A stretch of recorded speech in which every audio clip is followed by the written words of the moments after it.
Greetings, everybody. It's Jade. How's it going? Post Super Bowl boredom, shall we say?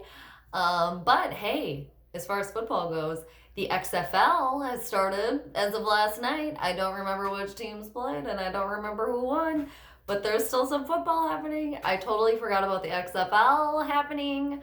But back to the Super Bowl. It's over. Super Bowl 54. Congratulations to Kansas City. It was 31-20. So, I thought it was okay. Overall, of course, I wanted an entertaining game. And I would say, as far as like the Super Bowl as a whole, the game, the commercials, the halftime show, I'd give it like a solid B.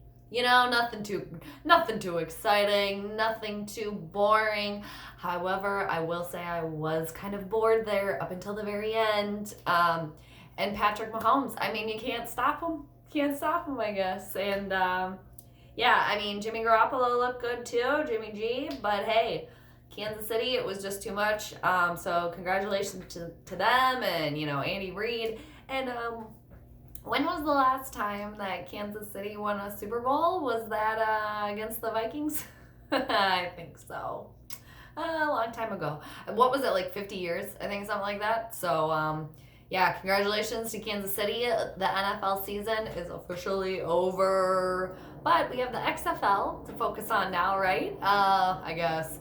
So as far as the Vikings go, back to halftime and commercials. I guess, did I want to say anything?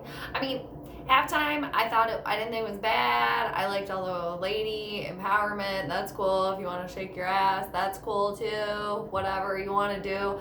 It was kind of a bummer that they lip synced pretty much like the entire thing. So that's kind of a bummer. But I guess like I understand if you're gonna be like running and dancing around, can't really sing at the same time.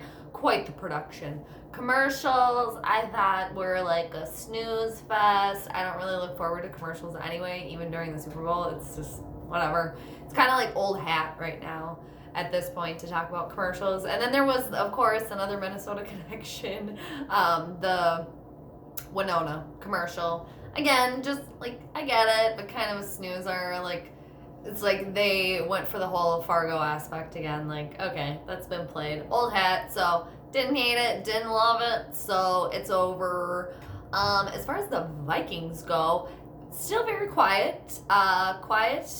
There are still Stephon Diggs rumblings of him getting shopped around. He seems to be like the number one player that everybody is focusing on right now.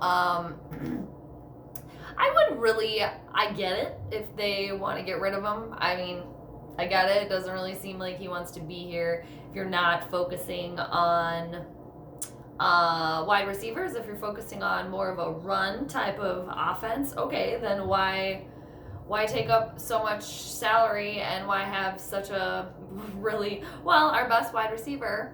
Why get rid of him, I guess, or why keep him, I guess, if you're going to have a focus on the run game? So get rid of him then. I don't think we should get rid of him. I think it would be a mistake. I think he's the Vikings' best wide receiver.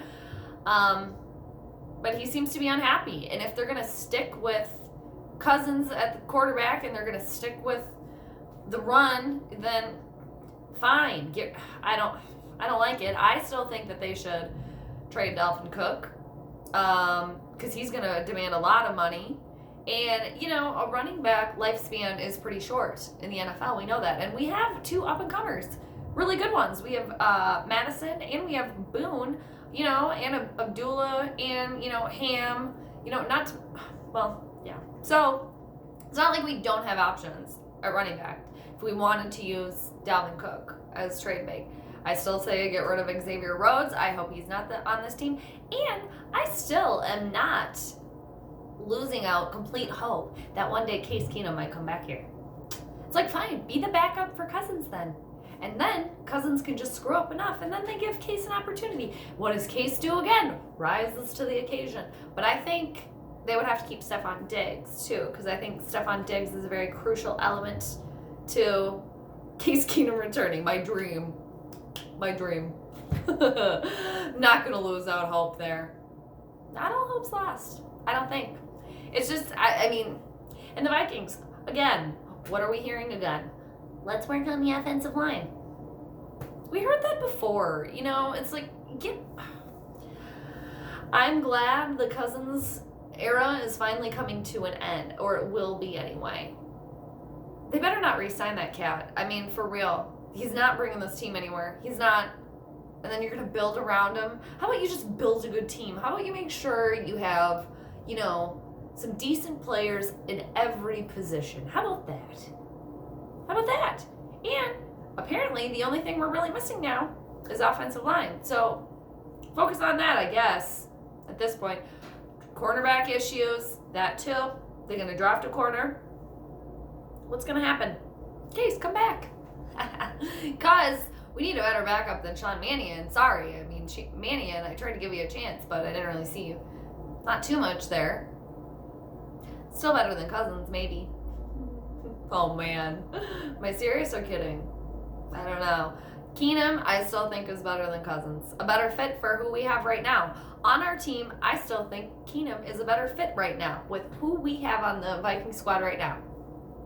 But I'm not going to go off on that tangent because that was it. I mean, that's it for the Vikings right now for what I think is going on and what I'm hearing on, blah, blah, blah. But yes, very quiet. Combine is very close. I mean, it's technically off season, but there's no real off season, right? That's why I use the air quotes. Air quotes. Anyway, so, but some more Minnesota stuff going on. The Minnesota Timberwolves made some damn moves. They made a move, didn't they? Holy shit, they did it! I don't think I've been this excited, and I gotta say I'm more excited now than I was excited about the Jimmy Butler thing when he came here, and there was a little, you know, oomph there, a little momentum. You know, it was exciting for a minute. You know, and I gotta say I have not been this excited about the Timberwolves in quite a spell. You know, so that's exciting. If you've watched any of my other stuff where I've briefly mentioned the Timberwolves before, they used to be my jam. They used to be my number one Minnesota sports team, you know, back in the day. And it's just, so it's exciting to be excited about the Timberwolves again. So, I mean, they got D'Angelo Russell. Goodbye, Andrew Wiggins. See you later. Bye. Finally, I mean, nice knowing you. They tried, didn't they? They tried to make that work for a minute. Some extra minutes when they maybe shouldn't have. The Wolves, that is. Andrew Wiggins, got rid of him. In return, D'Angelo Russell, who's like BFFs with Karl Anthony Towns. So hopefully they can jive together on the court because they jive together off the court, you know. Some other names, and I have been off. I mean, I try to keep up with everything that's going on, at least Minnesota sports related, and just sports as a whole. I try to kind of see what's going on, but I'm not as I don't divulge as deep into the Timberwolves as I once did a long time ago. But D'Angelo Russell, this Malik Beasley kid, which he seems to be pretty good. And then some other players, Spellman, Evans, Turner, Johnson, and Hernan Gomez. Sorry if I screwed up any of those names. But the good news, even though Russell didn't play last night, we're going to have to wait to see that debut. The Timberwolves dominated last night against the LA Clippers. They won 142-115. They the Timberwolves set a record for 3-pointers. They had 26 of them. So, damn it, I wish I would have been at that game. Would have been exciting. Anyway, an exciting time for the Timberwolves. So we can be excited, even though I heard that as of this morning, I believe they only have about 30 games left, around 30 games left this season. But, you know, an exciting time because a few days ago, I mean, nothing. I'm just like, this team is going to get sold. This team's going to move out of state. So to see that a team around here can actually try and make, you know, they made some moves. They're trying. But two, now it's like Karl Anthony Towns. It's like, we're building around you now. So now you really got to put up and shut up.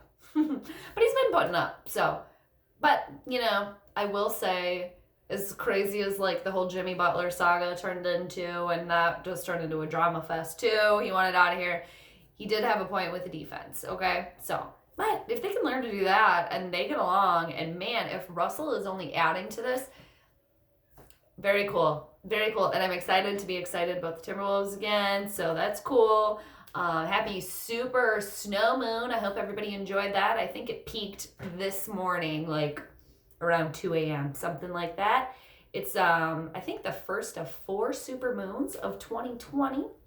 So it was in Leo. So did anybody feel that? You're probably still feeling the effects, maybe, depending on where Leo is in your chart and your moon sign. So, and the Oscars are tonight. So all the A-listers, you know, out in La La Land, gonna be collecting golden statues tonight. So, I don't think I saw any movies that were nominated. I mean, I saw Uncut Gems. That was pretty good. I'm like, Sandler didn't get nominated for that. That's kind of a shame. Kevin Garnett was in it. So anyway, hope everybody has a great rest of your Sunday. If you're checking out the Oscars, I like to kind of check in for the fashions and, you know, just to see what's going on. So, so everybody here in Minnesota, hope you're bunkered down, you know, with all the snow coming down. So take it easy out there, and everybody have a great rest of your Sunday, and I will check you later.